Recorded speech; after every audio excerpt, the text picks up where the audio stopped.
Servus Männer, it's Red Pill Germany again. Now I want to give you my thoughts and my comments on the debate between Vice President Mike Pence and Senator Kamala Harris, who wants to be the Vice President under a potential President Joe Biden. So, first of all, this will be from my point of view. I'm not going to go over all the different points and all the questions, and maybe you have other thoughts about that debate. And also, I don't want to repeat every point I made about the Trump-Biden debate. And there were a lot of things that were kind of a repetition here. So if you think I forgot something, if you have other opinions, please, there is a comment section down below. Share your thoughts. And before we get into it, also I want to thank my subscribers and my supporters. Like, share, and subscribe. Pass this video on if you think it is worth sharing. And if you want to support my work, you can do so directly via PayPal or Patreon or Subscribestar. Links down in the description below. So first of all, I want to say that my general impression of that debate was, of course, a much more dignified or a much calmer style of discussion. There were almost no interruptions. Sometimes they spoke longer than they should have, but yeah, it was rather civil actually. No interruptions, very civil discourse actually compared to the Biden-Trump debate. Then I should say that I haven't heard so much yet of Mike Pence. He seems to work more in the background. I I think that was the first time I've seen him live, and I think I've never heard a speech of his before. So I was not surprised, but positive. My impression was a positive one that I had of Mike Pence. He was very calm. Sometimes he repeated himself a little bit, especially with the phrases he used, but I think all the four of them, so Biden, Trump, Harris, and Pence, they all have their fixed phrases that they use. I guess they train that beforehand, and when you repeat them too often, it sounds a little stiff, but that's just a minor criticism here. And then Harris, this is a personal maybe problem of mine. I really can't stand this high-pitched nasal voice of Anglo women. I cannot be around these people. I cannot stand it, and it was very hard for me to listen to her talking. Actually, I have to be honest here. So that is a personal point from my side. So last time when it was about the presidential debate, I said that the questions and the moderator was rather impartial, and I got some criticism for that. Now, let me clarify. Of course, this is normie TV. This is for the mainstream. What do you expect of the framing of the questions and of the way they see events that they talk about? Of course, this is all normie stuff, of course. And I didn't expect it to be any different, but I thought it could have been a lot worse. So in that sense, I was mildly positively surprised by the I thought it would have been worse, okay? And there were tough questions for both of them, and I think that's kind of fair. Even though, of course, the whole framing about all these major stories, yes. And when Harris said about Charlottesville, they were carrying literally tiki torches. I mean, that was not a direct quote, but something along those lines. I really had to laugh, because is there something negative in US culture that I'm not familiar with about tiki torches? I really don't get what the big fuss is. So it looks nice in the dark when you carry torches. Like, Germans do that all the time. That's no big deal about it. So, but that's neither here nor there. But you know, the framing, right? So Charlottesville, aggressive, bad people, versus these racial justice, peaceful protesters, right? What do you expect? What do you expect? This is the framing in the mainstream, and of course they will have this framing in this debate. So that's not what I was commenting on when I said that the questions were rather neutral. Okay, so without going into further detail here, because I said this already with the Trump-Biden debate, when it comes to the pandemic and to jobs and to the economy, it is very clear, and the Democrats play this game all the time. They act as if you could have both. You could have you can shut down the entire economy and you can have a booming economy at the same time, right? Absolutely insane.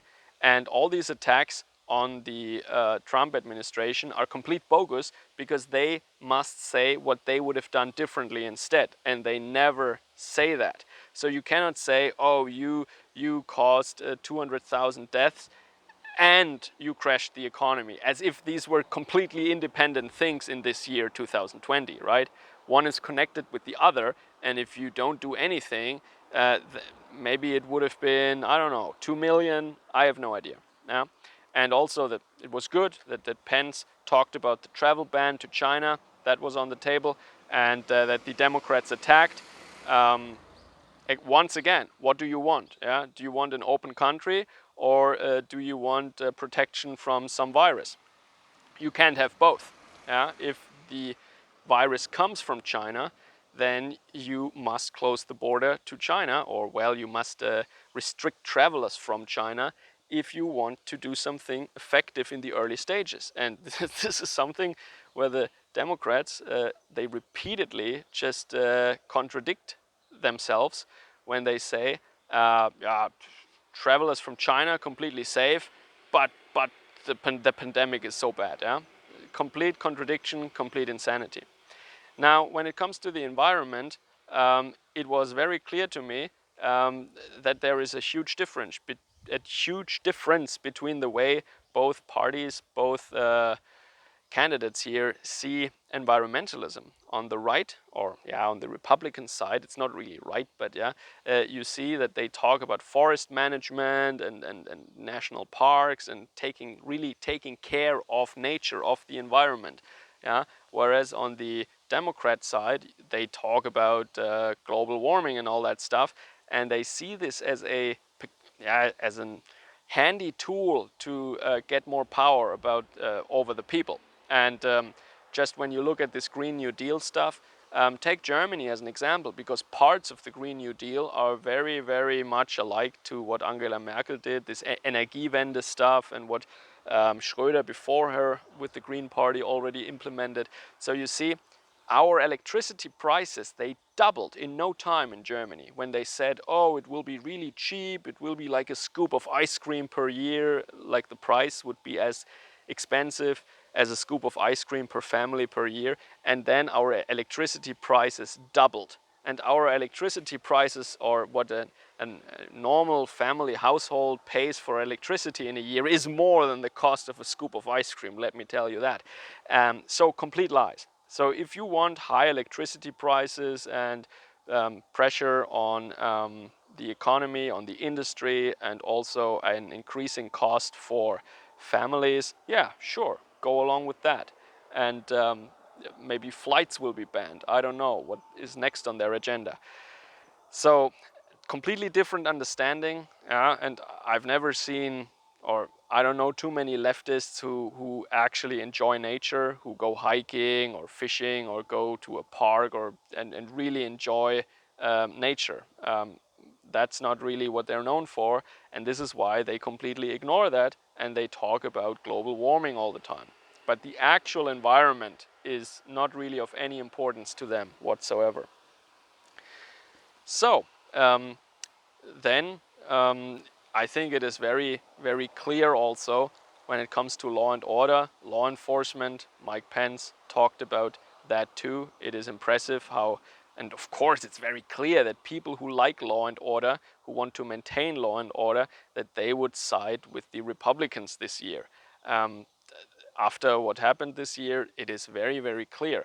And then when you talk about these stories about police brutality and all that stuff, you have a clear case where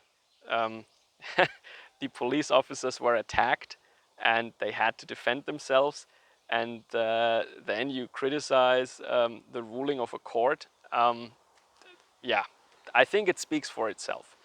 And what struck me though about Kamala Harris in particular, and I know this is not the most important point, but I still, maybe not many people saw this, or maybe not many people focused on that, but let me just tell you, I thought it was very revealing when Mike Pence talked about her track record as, I think, a public prosecutor, what she was, in California. She was in charge of, yeah, um, incarceration and all these things, the prison system, and she was involved there, right? And he was just quoting her track record there from California. And this is publicly available information. This is all public data. Everyone can look that up, right? And she got really angry and she said, you can't lecture me about that. I'm the only person here on the stage who has any experience in that field, so you can't tell me anything about that. Huh. Very interesting. So Mike Pence could have said, well, I'm the only person here who has direct experience in the federal government, so you can't lecture me about that, right? But this is what being a professional is. This is what being an adult means, that you are challenged, especially on the things that are your specialty, your profession, your area of expertise, or where you have responsibility, and you're challenged on these things, of course. And you cannot just say, well, I worked in this field, you didn't, you can't challenge me, when the other side is bringing up a valid point backed up by publicly available information. So what kind of accountability do you expect from a person who says, I'm a successful businesswoman, or I'm a successful educated woman, you can't challenge me, this is my field of expertise. Yeah. So they want to be immune from all criticism. They don't accept criticism. They don't want to justify what they did. They just say, well, I'm the expert, you shut up. That is what their comment is when they're challenged on their track record. So, and she's not even in power yet. So what do you think will she do once she is vice president or even president? Because this is what everybody expects, of course, everybody with two brain cells at least, that Biden will probably, one way or another, not be around or not be available as president in maybe half a year, I don't know. So probably Harris will take over sooner than later if it will be the Democrats that win. So when you have her as president then, and she can't even justify what she did in California and is very thin-skinned and just attacks people because they have the audacity to challenge her on her track record. And that is the thing that caught my attention the most, actually. This is what really stuck with me, that she cannot even take any criticism or answer even questions about her work in California. Very interesting. Very thin-skinned, and she answered with, she crushed criticism with, yeah, kind of what she thinks maybe is authority, but just because she worked as a prosecutor before, that doesn't give her any authority. But she thinks maybe she's the expert here. She studied law, and this is why they just don't understand. I don't know. But that was not very professional. She could have done that a lot better, but I think it is already showing the way of how she would interpret or will interpret her role, and that she is not accountable, that she will not answer to criticism, she will not justify herself or defend herself when she's challenged. She doesn't really listen. She just says, I'm the expert, and you dummy, you shut your mouth. And I don't know, is that what people want in a leader? I'm not sure. All right, so these were basically the points that yeah, that I focus on, or in my opinion, those were the big points here. Of course, you can say a lot about how it seems like the Democrats are somehow very quiet about China, and the Republicans are very quiet about Russia. and the other party then calls them out for it. That is something that's a fact, I think. They have their preferences here. And yeah, that is something you could talk a lot about, but I will not do that in this video. And maybe that's something for another video. I want to keep it at that. Let me know what you think about that, and catch me again next time, or check out my videos next time if you will. Servus, Kameraden.